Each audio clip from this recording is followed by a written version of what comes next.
you didn't feel it because you were wearing a jacket. Well, now a ghost can tap you on the shoulder and hopefully we can see it. So in all honesty, nudity just made sense.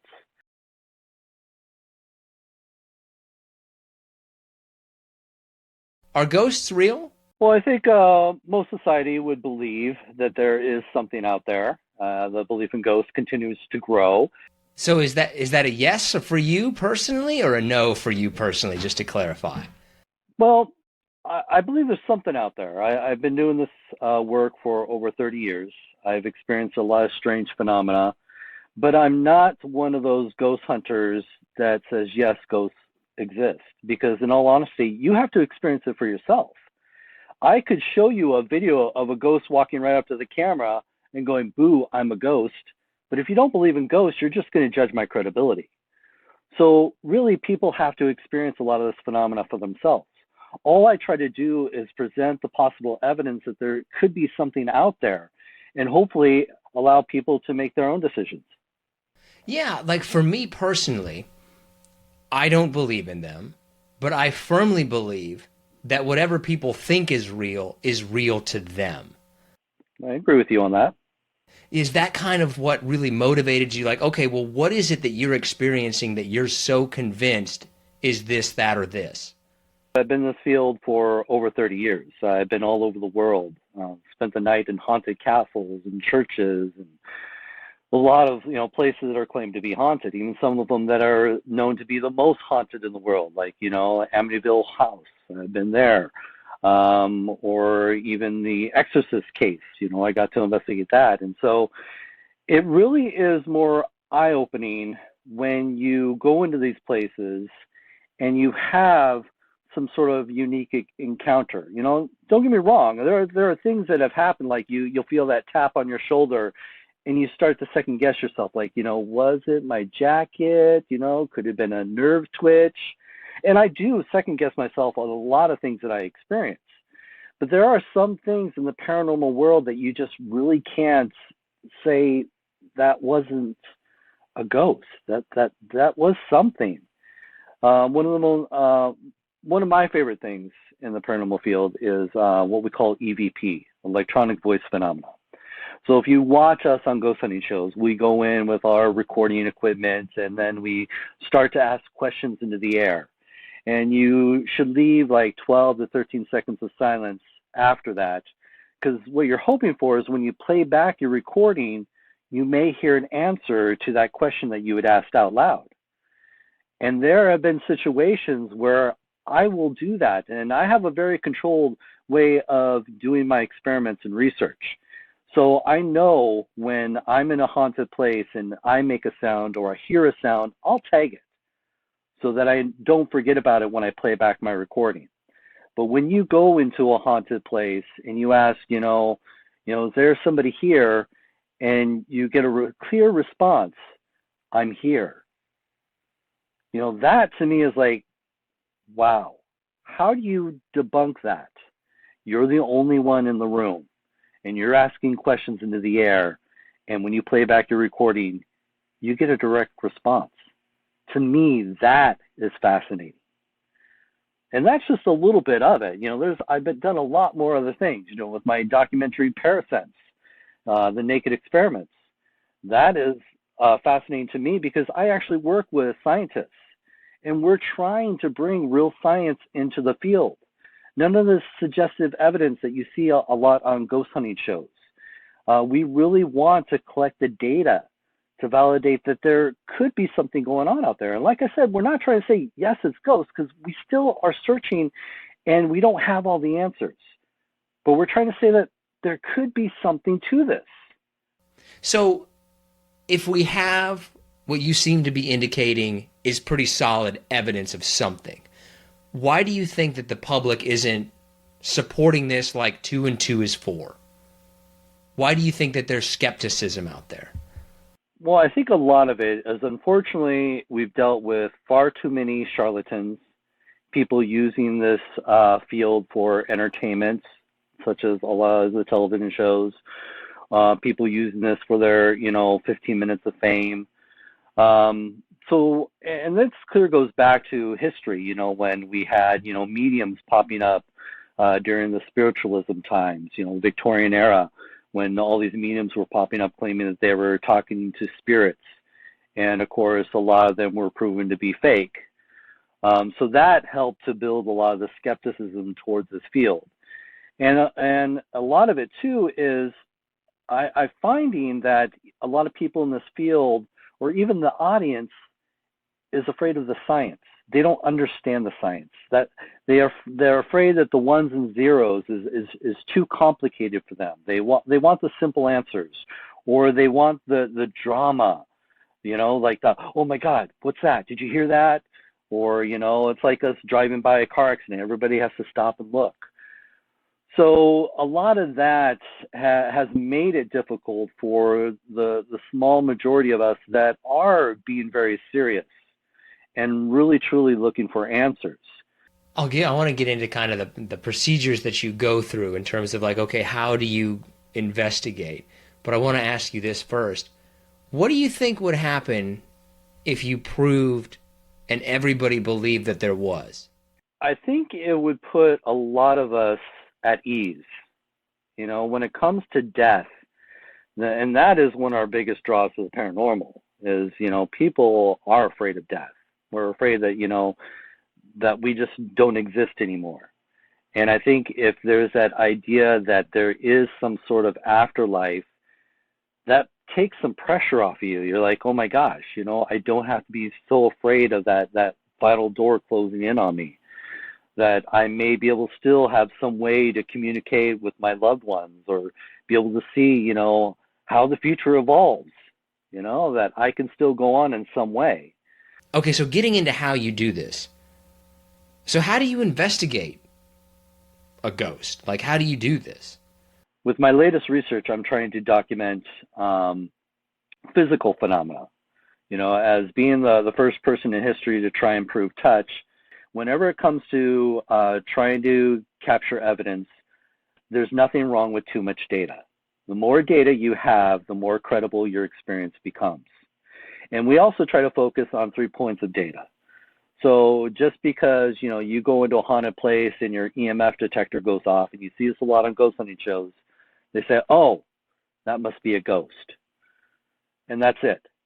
That's all they're going off of. It's just one EMF reading. Or, they just heard a strange noise. Oh, that's a ghost, and that's it.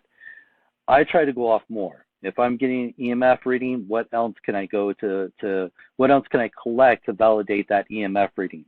And if I can get 3 points of data, that is hopefully enough evidence to validate what we possibly are experiencing. Now, one thing I have to express to people is there's no such thing as a ghost meter. There's no device that has been created that you can put into a haunted location and it's going to tell you, yes, you have a ghost. What we do, the best we can do as paranormal investigators, is use devices that help us to read the environment and let us know if there's changes in the environment that we can't explain. Why is there a temperature drop when there shouldn't be one? Why is there a strong EMF reading when there shouldn't be one? So we just take a bunch of these devices and collect as much data as we can around our subject or around the experiment that we are conducting. And that is hopefully enough to at least walk us in the right direction in trying to collect the evidence that is needed. Because we don't have enough information right now to even know what a ghost is, what a ghost is made of. So how you've been doing this for 30 years? No, over 30 years, yeah. Over 30 years. How many investigations have you done? Oh gosh, I've probably done, I wouldn't be surprised if it's probably close to 1,000. How many of those would you say, all right, there's something that I can't explain going on here? Versus how many would you say, like, look, I went there, it's a bad air conditioner in the back vent or something like that? Yeah, I think you know what I mean. No, I get you. To be honest with you, I'd say about maybe 25%. You have to understand with ghost hunting, it's all about being at the right place at the right time. Like I said, I've been to some of the most haunted places in the world, or what they've been labeled as, and I would not have an experience. Sometimes I'd even spend the night in some of these places and walk away with nothing. Now, I'm not saying that they're not haunted. It's just all about being at that right place at the right time. It's just like, scratching a lotto ticket or pulling the lever on the slot machine. You just never know when you're going to have that unique encounter. Are you ready for some harder / listener submitted questions? Sure. Scariest places you've ever been? Like I said, as you would ask, how many places you would say out of the 1,000 that I've done, 25% is probably a good number to say. But even when it comes to scary encounters or having those startling experiences, it's even less than that.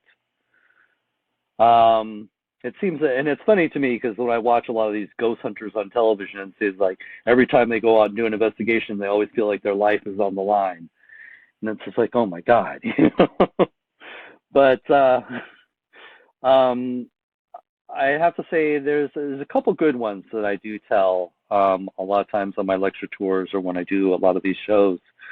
One of my favorite ones to tell is when I actually got to investigate St. Louis University. And this was during my lecture tour that I'm on right now. And I got called out to the campus to do my lecture, and I was the first to offer ghost hunts on the campus. So this was a new experience for a lot of the students. So I would take them around to investigate the supposedly haunted places that they have on campus. Well, I was unaware of this when I was asked to do this lecture at St. Louis, that this is where the true exorcist case took place. And we're talking about the case that inspired the movie The Exorcist. Now, the story is actually about a little boy that they had named Robbie to protect his identity. It's not a little girl named Linda Blair, just so we know. So I was invited to the campus, I do my lecture, and now we're going to do a ghost hunt. So they take me to this building that's right next to the church that was involved in the case. Now, the church had owned this building in the past, but they had now sold it to the campus. And so this is what got us access to be able to go into this building. So they take me through all the different floors, and they take me to the 4th floor, and I'm surprised that the 4th floor was completely abandoned.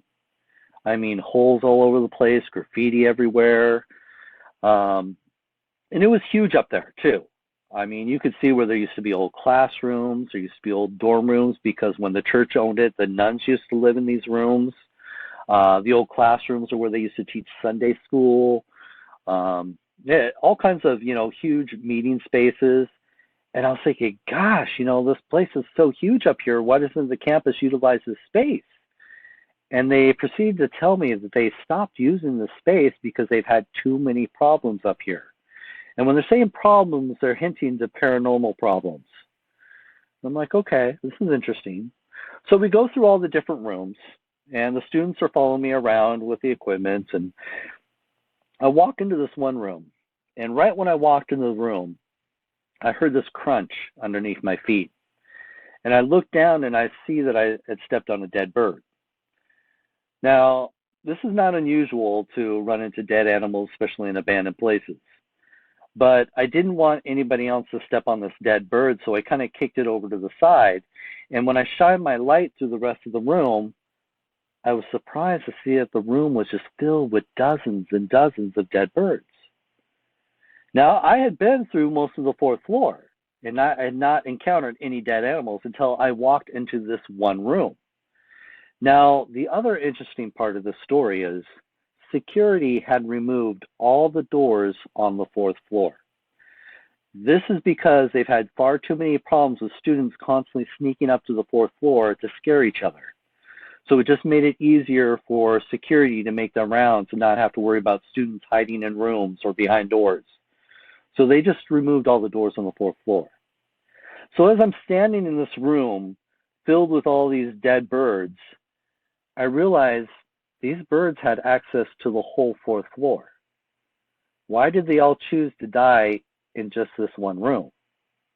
Well, as I'm pondering this, I realized that none of the students have come into the room with me I'm the only one standing alone in this room. They're all standing in the doorway. They all are too freaked out to come into the room. And I say, come on, guys, you're not going to join me? And that's when they tell me that this is the room that the boy had stayed in. Now, the story is that the church believed that they could not perform a full exorcism on the boy in the church because they believed that this could possibly kill him. So they had performed multiple exorcisms on this boy at various secret locations. So I'm now standing in the room where this boy had stayed in, and an exorcism had been performed. Creep factor's gone up quite a bit.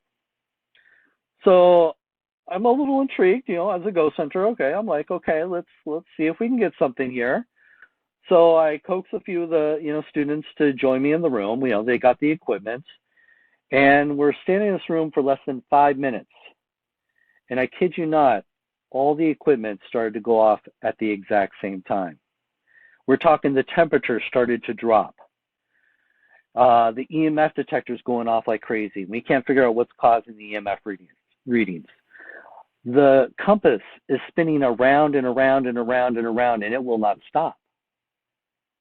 And I'm going, oh my God, I got to document this. I got to prove that this is really happening. So luckily, my camera shoots an infrared video. So I switch my camera over to video. I start filming everything that's going on, documenting that the equipment's all going off at the same time, documenting what we're getting, the readings, documenting the students' experiences and expressions, and then it starts to slow down a little bit. So I realized, okay, before it completely stops, I want to try for EVP, that electronic voice phenomena. So I start asking questions into the air. And I happen to ask the question, can you tell me whose room this is? Now there's about 12 seconds of silence. Then I start to hear crying to the left of me. And I turn and I realize that a couple of the female students have started to cry because they were so terrified being in this room. And I realized, okay, they're uncomfortable. And I'm going to admit, I'm a little uncomfortable too, because I don't have my normal ghost hunting team. This is just a bunch of college students following me around. So I'm a little concerned about the safety. So I decided, you guys, let's go ahead and wrap up, and hopefully I'll come back and do my own investigation. So we ended up finishing up the tour, and I didn't get a chance to go back and do my own investigation. But when I finally got home after my lecture tour, I had a chance to finally sit down and watch all the evidence or videos that I collected at all these different campuses. And I got to that video. And I got to the part in the video where I'd asked, can you tell me whose room this is? Now, I'm going to edit this for your audience, but I did get 2 responses. It says, F you, it's mine. Oh, I'm not going back there. Yeah, but I did. I definitely would go back. Yeah, that's too scary for me, man. I'm not messing with that. That's actually one of our questions. Why don't there seem to be any nice ghosts? Well, no, yes, there's lots of them out there. Just unfortunately, the media doesn't always tell those stories. Most people will tune in for the scary drama stuff. Here's a good story I like to tell. I had a haunted museum, so I had collected all these artifacts that people believe that, sometimes energy can be attached to an object. So one thing that I had recently gotten into my museum was this little stuffed lamb. And this little stuffed lamb belonged to a little 8-year-old girl. I don't state her name because I want to protect her identity. But she was one of those kids that was just obsessed with this toy. It was with her every day, every moment. Even when she bathed with this lamb. So it was with her when she was crossing the street and was unfortunately struck by a car. Her and the lamb went separate ways. Unfortunately, she died later in the hospital. And her mother, wanting her daughter to be buried with her, cherished toy, she went back to the scene of the crime. And she went up and down the street, and she could not find that lamb anywhere. Well, unfortunately, the funeral came. and she ended up burying her daughter without her lamb. When she got home from the funeral, to her surprise, that lamb was sitting on her front porch. Now, she doesn't know how it got there. No one has ever reached out to her and said, oh, I found it, I left it on the porch for you. Nobody ever reached out to her and told her where this lamb had come from. But she was still grateful to have it. So she brought it into the house and she put it on her daughter's bed. The very next day, the lamb was sitting in front of the TV, where her daughter would always sit to watch her favorite shows. And things like this started happening almost on a daily basis. This lamb would start to show up in different places in the house, where she'd sit in the corner and play with a lot of her toys, where she'd sit at the table, it would appear, to eat her meals. And so after she started having all these experiences with this lamb, and this is a mother that really didn't believe in ghosts. She was one of those that, she kept an open enough mind that, she wasn't sure, but she had never experienced anything like this. So she really didn't know what to do. So she reached out to a local paranormal investigator. And so what they decided to try for is EVP again. So they set the lamb on the table. They put a recorder right next to the lamb. And they started, to ask the little girl questions. And they wanted to find out, if this was the little girl, what was going on. So, they spent about an hour, doing recordings. And when they finally played back the recordings, to their surprise, they captured what sounded like a little girl crying in the background. And so this, after the mother hearing this, she was a little shaken up. And in fact, that night, she could not sleep. She just tossed and turned. And so in the middle of the night, she ended up getting up and going into her daughter's room, and she laid on her daughter's bed. And she finally was able to fall asleep. But then she was awoken by a strange noise. And when she opened her eyes, she happened to be, facing the doorway, and she saw her daughter standing in the doorway. She couldn't move. She couldn't speak, but she just locked eyes with her daughter, and she watched her daughter just slowly fade away. And that was the last time she ever had an unusual encounter. The lamb stopped moving. She never saw her daughter again, and she believes the reason why her daughter was crying in that recording is because she was saying goodbye.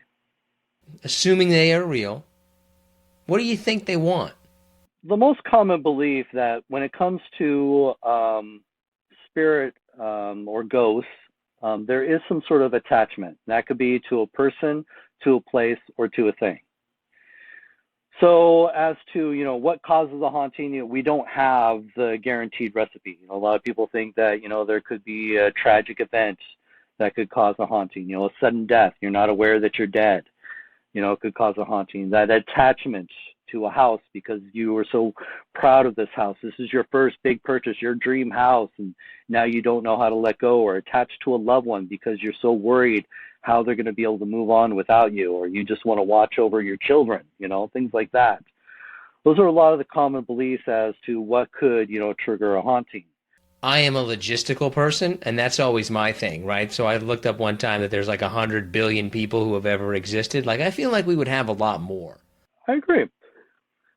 I think for me, I just believe that it's a certain type of, experience or certain type of want or desire, or even, some sort of psychology that allows you to carry on in a different element. Getting away from kind of like the, is it real, is it not kind of stuff. Are there regions in the United States or in the world that seem to put more belief in it than other places?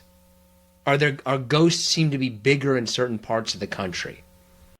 Well, yes. I think when it comes to America's beliefs, there's far more skepticism. We are dealing with a society where, even some religions are dying out. You see far more churches for sale than filled with, believers. So I think a lot of that has to do with the fact that we tend to, steer away from those, types of beliefs. But then when you go to other cultures and other, countries, if you go to Asian cultures, there's very big believers in ghosts. In fact, ghost hunting is a no-no. You basically stay away from them because they believe that can cause, bad luck or, problems in your life if you mess around with ghosts. That's why it's so hard to investigate haunted places in a lot of the Asian countries, because they don't want that stuff messed with, because it's such a strong belief. You go to places like the UK. I've done tons of investigations out there, and they're very big believers in ghosts. In fact, it's very laid back. It's such a strong belief that it doesn't take much for you to convince them that they just experienced something paranormal. Like I said, you could hear that knock on the wall, and that's enough for them to say, yeah, that's a ghost. And they'll totally believe it. They don't need any type of debunking. It's just widely accepted. The funniest thing for me is when I watch a lot of these ghost hunting shows and they go to countries where English is not the dominating, language, or even, spoken in a lot of these countries, it's always odd that they always get, EVPs in English. So I always thought that was kind of odd. So here I am in Italy. I don't speak Italian. I'm in the catacombs, and I'm just communicating in English, hoping something might, hear me or understand me. And I asked, is there anybody here? And to my surprise, when I played back my video recording, I got a response, sì, which is yes in Italian. Yeah, it really doesn't make sense that they would be speaking English, right? Yeah, right. But how come why do you have to play it back? Why wouldn't you hear it in real time? What's the... And that's one of the mysteries of the paranormal. We don't understand how EVPs are captured. There's been quite a few different experiments done in how audio is captured on recording devices. Some people believe that maybe you don't even need a microphone. Maybe it is, transformed right into the recorder itself. Because EVPs go beyond or before even digital recorders were out there. We're talking analog recorders, cassette recorders, reel-to-reel recorders were the first to capture EVP recordings. So we don't know exactly how it happened, especially since the technology has advanced and we can still claim to capture these voices. So there's got to be a common factor in those devices that allow us to capture this phenomena. That's pretty much all the questions we got. What's kind of coming up next for you? If people want to learn more, where can they find you? What kind of stuff can they check out? Well, I always encourage people, if you want to learn more about me, definitely follow me on Facebook, Ross Allison Ghost Hunter. When I travel, I do a lot of live feeds from my locations that I'm investigating. And I'm probably, when it comes to social media, that's the one thing I'm able to maintain. You mentioned it before, but the documentaries that you put out, what are those called again? So I have my award-winning documentary, Parasins, The Naked Experiments. This is my documentary series that we're still working on. We're actually in the middle of filming the second one, where I actually work with scientists, and we're trying to develop new equipment to help validate the phenomena of touch. And a lot of people have always asked me too, because I get asked a lot, why naked? And I always have to remind people that if you're trying to validate touch, you need to see what happens to the physical body. Somebody's going to say, I felt a pressure on my shoulder. You want to see if there was a physical pressure. Was there any type of, fingerprints or anything that shows that the skin moved? Was there a temperature change? We need to see that to validate that. And if you're wearing a shirt or a jacket, it automatically becomes, contaminated evidence. because anybody who's a skeptic or even in the scientific world will say it could have been your shirt, it could have been your jacket. So we had to eliminate that. But also it made sense too because the skin is the largest sensing organ. It's the most sensitive part of our body. So that helps to possibly even increase the phenomenon, because who's to say? You might have walked into a haunted place and a ghost tapped you on the shoulder. You didn't feel it because you were wearing a jacket. Well, now a ghost can tap you on the shoulder and hopefully we can see it. So in all honesty, nudity just made sense.